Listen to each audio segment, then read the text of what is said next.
All right, I'm the Flat Rate Master, and today we're talking stupid tricks to help you make more money. Now, none of these tricks are going to be revolutionary. You might have seen some of them, maybe all of them. But you never know. So just quick little tips that will help you. All right, we're going to start out with Eric O's favorite, brake clean. So first thing is, if you see right there that little black dot, align the spray nozzle so it lines up with that little black dot. That'll help when you're spraying in different angles, it still sprays.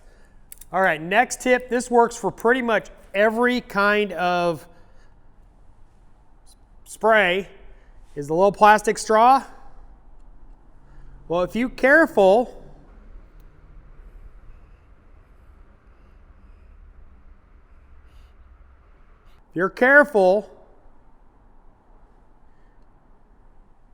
you can bend it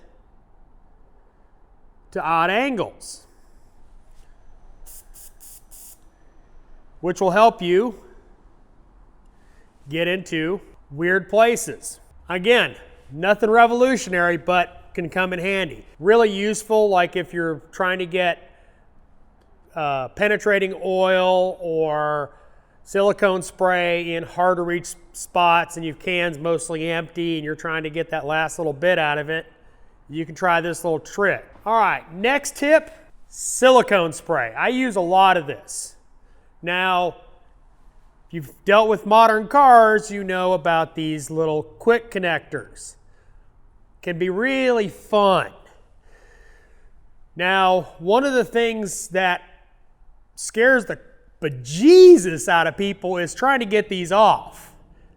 And not fun when you're trying to get it off a plastic radiator that you're not replacing. So how I get these off is I take the little metal clip out right there. I take the little metal clip out and then I spray down the grooves with silicone spray. What that helps do is lubricate the O-ring because they stick on the O-ring. And if you're not replacing this hose, it's really important you get that O-ring freed, because otherwise the inside bridge that holds that O-ring may break and then you're getting a hose. Once you've got the silicone spray in there, twist it a little bit here and there, twist it, twist it, twist it, and then start rocking it. You can take a pry bar and start prying a little bit. Gently. Don't be going all gorilla on it, and it'll pop off. Now, going back together with either used hoses or new hoses, I do a little toot of silicone spray on the O-ring so that it makes sure and slides on freely and clips in.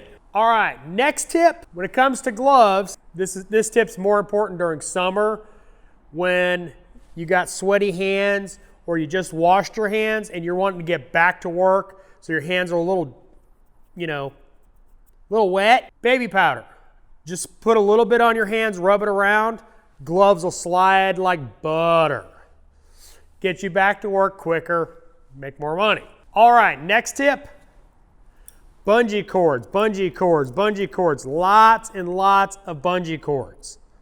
You can buy these style from Harbor Freight really cheap. Very, very, very, very useful. You can use them to hold components out of your way, wiring harnesses, calipers, whatever you need to get out of your way. You can use one of these to hook it to the hood, hook it over to the side. Tons of uses. Go to Harbor Freight, get you their pack. They're not cheap. They're not going to last a long time, as you can see by that one right there. It's kind of about gone. But they're cheap.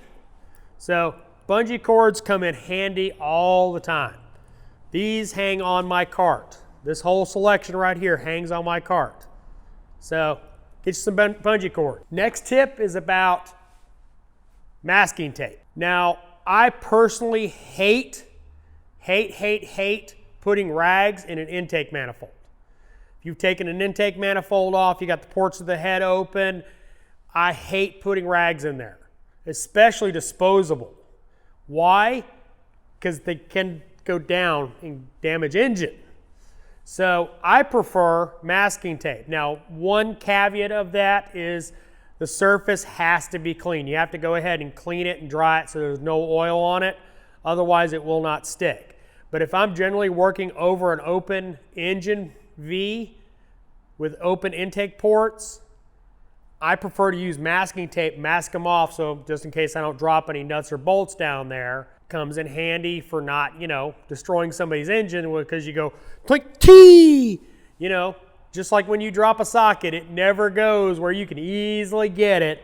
It always goes in the worst possible spot. So 3M masking tape, it's not that expensive.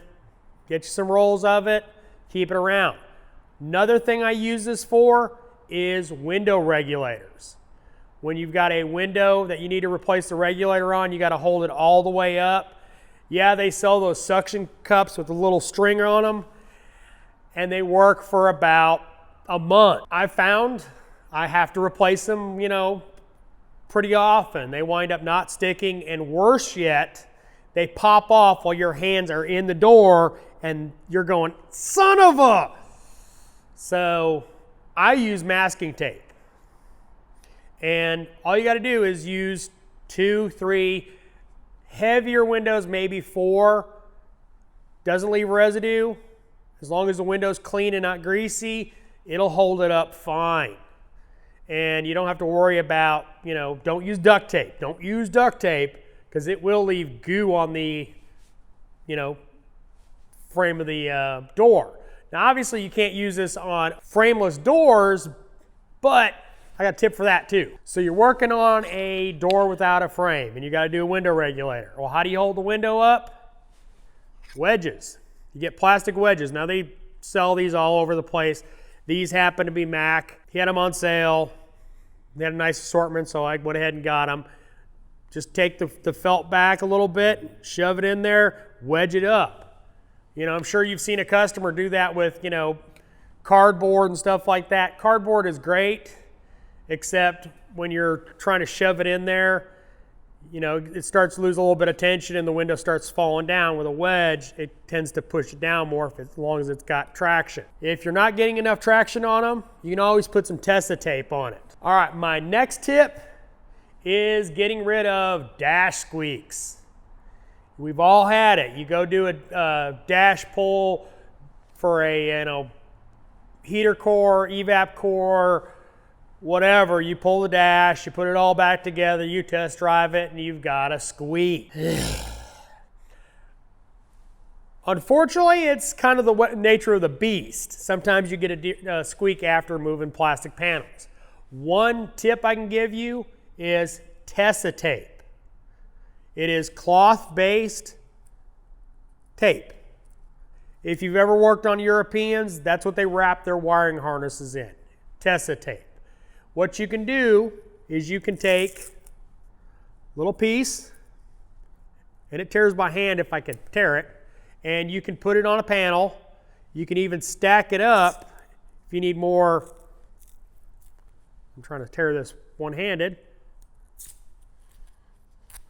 You can stack it up if you need more cushion.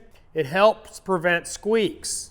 There's, thicker stuff you can get, but generally a little bit of Tesa tape where the panel's squeaking stops it right away. So, nice little tip. All right, my last tip involves one of these. This is a battery brush from Vim. Part number is BS1. I don't make that up, it's BS1. Cleaning battery terminals. What I use, I'll start to use this on generally not bad battery terminals, but I'm generally pretty lazy. So what I'll do is I will cut it off once it gets a little worn and put it in a drill. Help clean battery terminals. You're replacing a battery. Always clean the surface so it's got a nice clean surface to get good contact with. Make sure you got a nice, good, clean contact with the battery.